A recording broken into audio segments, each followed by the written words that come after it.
Today we have a long-term update on my Land Rover Discovery 2, and this hasn't been on the Classics channel in a while. Talk about why.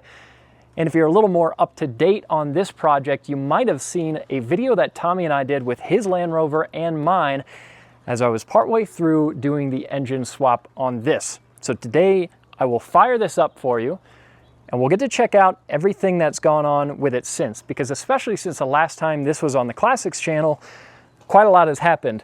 I want to address right off the bat one kind of elephant in the room, the tiny old wheels and tires that this had on it when I bought it. The reason those are on there now is because for me to fit this into my garage to be able to work on it with the 4-inch lift that it has to be on these wheels or I wouldn't be able to get it in underneath the door. So that's why it's on the dinky little wheels and tires. I'll drop in a clip or two of what this looks like on the wheels and tires that I actually drive it on. And in fact, we can even come around to the rear and get kind of a close-up look of what the wheel tire setup is. So there's a Terra Firma steel wheel and a 33-inch Falcon Wild Peak. So that's a wheel tire setup that I typically run it on. But again, it just doesn't work for now to get it into the garage. However, very soon, I'm going to be going back onto these wheels and tires, because if we come back around to the front and pop the hood, we can talk about really the main thing that I've been doing to this vehicle over the last couple months. So this is, of course, not what came in here originally. This is an LS2 V8 from GM. It's out of a 2007 C6 Corvette, just a base model Corvette. So it's a 6-liter GM V8. And they say it makes about 400 horsepower, which is round about double what the 4-liter V8, Rover V8 that came in this originally had. Nice thing about these engines, as a lot of people know, is that they're actually pretty compact. So it fits in this engine bay surprisingly well. Now currently, if you can't tell, this is not finished. We're a good ways along. The engine is in place, the whole driveline is in place, it fires up and runs, so again, I'll start it up in a moment, but there's a lot of organizing of the wiring harness and everything in here that we haven't done yet, because at the moment, we're just trying to get everything running and happy before we go through the process of making it all look pretty. This wiring harness is a pretty cool system. This has been one of the really nice parts of doing an LS, is that parts like this Holley Terminator kit for getting all the electronics to work have been really easy to come by. And again, yeah, it being a very compact engine design actually makes it pretty easy to fit a 6-liter V8 in a place where before there was a 4-liter. So it's been a pretty big project, and even before this motor went in, I did some refreshing on the motor. So it's got new seals all the way around. It's got some of the critical sensors and things replaced, a brand new starter motor, water pump, oil pump, timing chain, plugs, plug wires. It's got a set of hooker headers on here. And the reason that the whole vehicle is really dirty right now is because just last weekend and through the snow, I had this up on a trailer to get it down to my buddy Jordan Townsend's shop, and he fabricated an exhaust system for this. So it's now got an exhaust, but we were coming back through the snow. So the whole front end of the Rover got caked. Also for the front end, since the last time we filmed it, I've got this ARB bumper, got a worn winch in there. Of course, this stuff is not fully installed, but still some pretty cool pieces like these Factor 55 pieces, this winch hook and the fairlead up there. It's all stuff that's going to shape into a really cool vehicle. You just kind of got to see past the initial roughness because, yeah, it's a work in progress. It is certainly not finished. And I might as well go ahead and drop the key in it and fire it up. I won't leave it running for very long because one of the things that's not completed on it yet is that I'm waiting on an alternator bracket for me to be able to run a serpentine belt to the front and actually get the water pump running. So just for a moment, I'll start it up there and show that it does in fact fire up and run. So pretty cool, and with this exhaust system that's put together for it, sounds pretty good. There's still a decent checklist item of things to do on it.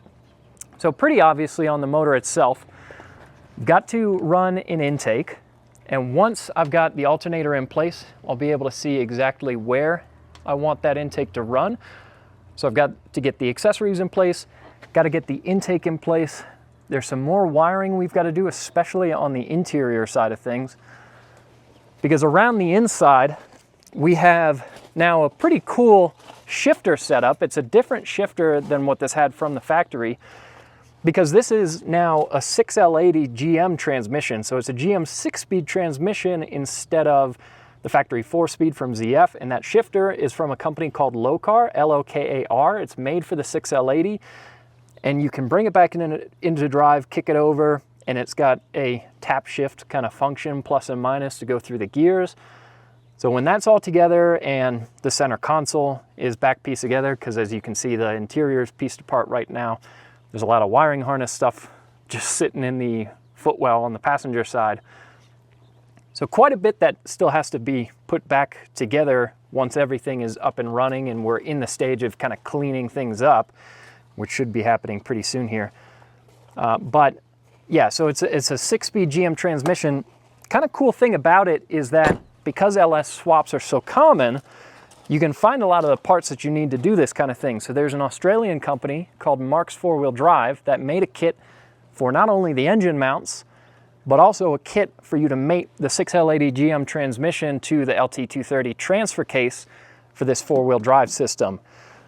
I've seen a couple comments related to that I'll address. One, people saying LS swaps are boring. Why don't you put a Lamborghini V10 in it or something? I'm not really doing this as a YouTube series. This is just something I'm building for myself to try and make it more practical and more reliable than it used to be. Is a 400 horsepower V8 in an old Land Rover practical or reliable? No, not really. But this is a passion project, just something I'm excited about. So I'm not really building it for YouTube and all the people out there. So yeah, LS swaps, very common, I get it. But that's part of what's made this doable for me, because I'm not an expert fabricator or anything by any stretch of the imagination. The other thing, I've seen several comments about the axles on this, whether they'll be able to handle that power. If you drive aggressively enough, then definitely not. I'll be interested to see what these axles can do with a set of upgraded axle shafts that you can buy for them and for Ashcroft lockers. And if I end up breaking these axles every other week, then I'll figure out something else. But if it doesn't end up being a problem, yeah, we'll see. I'm going to try and run it for as long as possible. Cool thing though is that for the rest of the Rover outside of this engine, there's a lot that you can get for it. So yeah, it's got a 4-inch lift. I've got the bigger wheels and tires, well actually smaller wheels, but bigger tires that I've run on it for its off-road setup, the ARB bumper. I've also got a Gobi roof rack on the way. I'm going to do some cool and some fun KC lights. This transfer case has a center locker, which is nice, so I can lock a 50-50 split between the front and rear wheels. There's companies that make lockers for each axle. That's going to be part of the plan too. And then even some other useful things like around back, if we get low, you can see my big old fuel tank skid, so you can find some underbody protection for these. You can also see some of the exhaust system that Jordan mounted up for us. Pretty cool system. I especially like the dual tips that are coming out here at the back of the bumper. To me, looks pretty tough. So is this, again, does this project make sense at all? Is it a smart thing to do? Not by any stretch of the imagination. But what I love about these old Land Rover Discoveries is the way they look, the way that the interiors are put together, and the way that they feel. Not that they're the best quality, but it is a cool interior. And also the way that these drive on-road, because for a solid front axle vehicle, it actually steers pretty well. And the ride and handling is not bad. Its manners on-road are actually pretty decent. And it's also cool because it's just something different from what you always see out there on the road, because there's a lot of people out there on the trails here in Colorado. Most of them are in some type of Jeep or Toyota, and there's nothing wrong with those vehicles. In fact, there's a lot right with them. That's why so many people use them as their trail rigs out here. But I just have some kind of itch that makes me want to do something a little different. And I think that by most people's standards, this is going to qualify as something that is a little different. So it's something I'm really looking forward to, especially because we're really on the home stretch here. I think as early as this weekend, we'll have it set up enough with the serpentine belt run and fluids topped off and brakes bled and everything that we'll be able to take it out on its first drive. I might even have the intake sorted out this weekend. So we're really closing in on this being a drivable setup. And I'm very much looking forward to doing that video soon. I'm also really looking forward to cleaning it up, getting it detailed, putting it back on its off-road tires, and starting to clean up some of the wiring and everything that's going on under the hood. Actually, before we close this out, I'll show you, pardon the mess in here, because this is right now a working garage. It doesn't usually look this way, but at the moment it does, because we got a lot of parts and a lot of tools out to mess with that. But something cool I can kind of show you. These are going to go on that ARB front bumper, some KC daylighters with the classic smiley face light covers. So that's pretty cool. Another thing that I'm kind of excited about is we do a little show and tell here. These are the old plastic valve covers for the LS2. I'm going to have to do on parts of them maybe a little bit of trimming and modification to get these to not sit up against the firewall. But I definitely, under the hood, want to have these valve covers on so that when you pop the hood, there's no mistaking what it is powering that vehicle. A lot of parts and things that are kicking around here that are still going to need to go onto that to make it, in my eyes, complete and totally refined. But just in the next week or two, it's not going to have all the refinement and completeness that I'm looking forward to, but it will at least be driving, and that's going to be a huge motivator. So yeah, definitely still a decent sized list of to-do items, but we're very close to having this on the road again, which I'm really excited about. So let me know what you think in the comments below. I'd be surprised if anyone else out there shares my excitement for putting this much energy into this vehicle, but I think it's all going to be worth it at the end. At least it will be for me.